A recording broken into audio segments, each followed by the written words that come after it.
Picture this. You are standing in a pitch-black room. The air is heavy, the bass is literally rattling your ribcage, and you are surrounded by hundreds, maybe thousands of absolute strangers.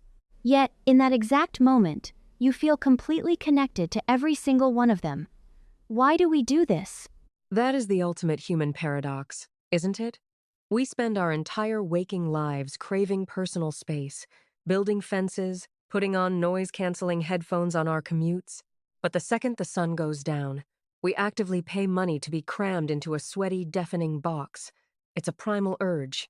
We are looking at the nightlife of the 7 most populated countries on Earth today, representing over half the human race. And what you quickly realize is that while the drinks, the dress codes, and the DJs change, that underlying desperate need to connect through rhythm is entirely universal. And the scale of it is just staggering. We are talking about nations where the population numbers are in the billions. How does a society with over 1.4 billion people blow off steam? Let's start with India. You have this massive, vibrant culture, but you also have very strict local regulations. Curfews hit early. How do you build a nightlife empire when the clock is always ticking? You adapt, and you condense the energy. Because the window to party is shorter, the intensity actually spikes. In places like Mumbai or Delhi, you don't have the luxury of a slow build-up until 3 a.m. By midnight, places like Kitty Sue are already at absolute peak capacity. It's a high-octane mix of Bollywood drops, heavy EDM, and an incredibly stylish crowd. But then you contrast that urban rush with Goa. Goa is the escape valve. It's the legendary beach rave where the city rules melt away. And you have this collision of international backpackers and local youth dancing to trance music in the sand. It's almost like India has 2 distinct nightlife personalities: the sharp, fast-paced urban sprint and the endless coastal marathon. That coastal marathon concept makes me think of Indonesia, specifically Bali. It feels like Bali has commodified the sunset. You have these massive, sprawling beach clubs in Seminyak and Canggu that are designed to blur the line between daytime luxury and nighttime chaos. But is that authentic local culture, or is it just a beautifully packaged product for tourists? It is absolutely a packaged product, but it's a brilliant one. Bali serves as the global escape pod. You go to places like Potato Head or Fins, and you are essentially stepping into a curated fantasy. But if you want the authentic, high-rolling local scene, you have to look at Jakarta. Jakarta is where the domestic wealth is, and the clubs there are incredibly upscale. The urban Indonesian scene is very much about status, table service, and seeing and being seen. It's less about dancing in the sand and more about architectural grandeur and international DJs playing until sunrise. Which sounds incredibly similar to the VIP culture in the United States or China.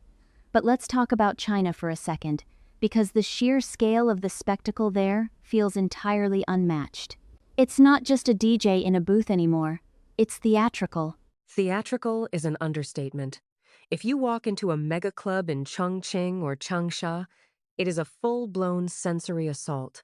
We are talking aerial dancers, indoor fire shows, massive LED installations, and armies of waiters bringing out bottle service with sparklers that light up the entire venue. It is hyper-commercialized, but underneath that shiny, sparkler-lit surface, there is a very real tension. The underground techno scene in Shanghai is fighting to stay alive, amidst venue closures and heavy regulations. So you have this fascinating split. The mainstream wants a dazzling, expensive spectacle, while the underground just wants a dark room and a relentless beat to escape the pressure of hyper-competitive modern life. It's the ultimate distraction. When your day job demands absolute perfection and conformity, the night becomes the only place to rebel. And in the US, that rebellion takes so many different forms. You have the marathon EDM parties in Miami that literally do not stop until the next afternoon, the gritty warehouse techno in New York, and the multi-million-dollar DJ residencies in Las Vegas. The American scene feels like a massive buffet of subcultures. Exactly. The US scene is defined by its extreme fragmentation. A country line dancing bar in Texas and a subterranean house music club in Brooklyn belong to the exact same country, but they are entirely different planets. The US has commodified every possible flavor of nightlife, but there is a heavy cost to that commercialization. The velvet ropes, the astronomical cover charges, the 2, 1, and over age limits, it has made clubbing in America a highly exclusive, heavily gated experience. You are paying for a temporary utopia, but only if you can afford the entry fee. That brings up a really profound question.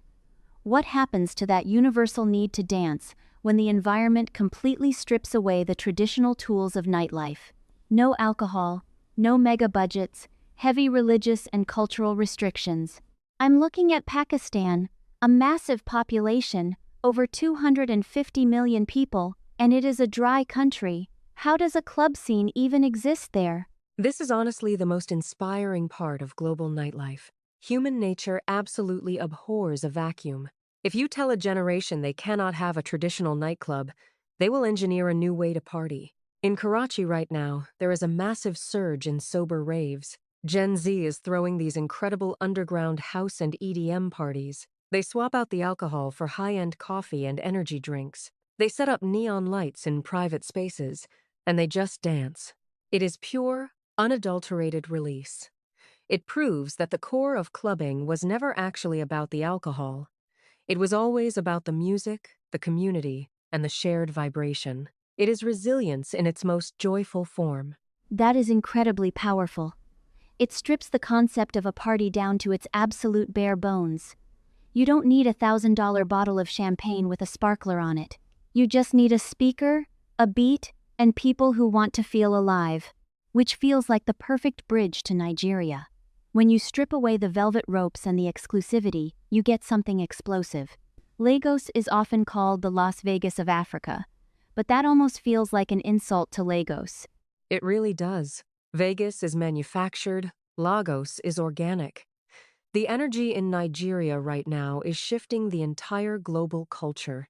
Afrobeats has taken over the world, but to truly understand it, you have to see it in Lagos. Clubs like Quilox or Obi's House aren't just venues, they are cultural epicenters. Especially during Dedi December, the whole city turns into a non-stop, pulsating festival. The fashion is bold, the sound systems are massive, and the parties routinely bleed out of the clubs and into the streets until the sun comes up. There is a specific kind of pure, unbridled joy in Nigerian nightlife that you simply cannot manufacture with a marketing budget. It's democratic. It feels like the street itself is invited to the party. And if we are talking about democratic dance floors, we absolutely have to end in Brazil. You cannot talk about global rhythms without talking about South America. Impossible.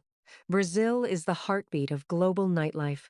Whether it is the underground electronic scene in Sao Paulo, at places like D-Edge, or the raw, intoxicating street parties in the Lapa district of Rio, Brazilians party with a level of passion that borders on the spiritual.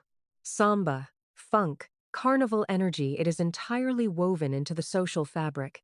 In Brazil, dancing isn't something you do just on the weekends to blow off steam. It is how you communicate. It is sensual, it is rhythmic, and it is deeply, deeply social. You don't go out in Brazil to hide in a dark corner. You go out to merge with the crowd. So, we've gone from the highly regulated, sparkler-lit VIP tables of Shanghai and Jakarta to the coffee-fueled underground raves of Karachi, all the way to the sun-drenched street carnivals of Rio and Lagos. We are looking at billions of people, navigating totally different laws, economies, and religious frameworks. Yet, the end goal is exactly the same. It is the exact same. We are all just chasing that fleeting moment where the bass drops, the lights sweep over the crowd, and for a few hours, the crushing weight of reality just vanishes. We forget our jobs, our debts, our differences. In a world that is increasingly isolated and digital, the dance floor is one of the last remaining physical spaces where humanity actually moves as one single organism. It really makes you rethink the whole concept of a nightclub.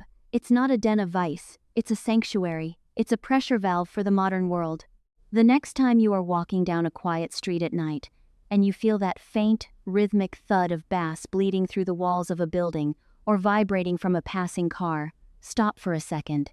Think about the millions of people in completely different time zones, under completely different stars, doing the exact same thing at that exact same moment. They are all just keeping the beat alive. Exactly. Keep the beat alive. Let that rhythm sit with you for a while. We'll be waiting for you on the dance floor.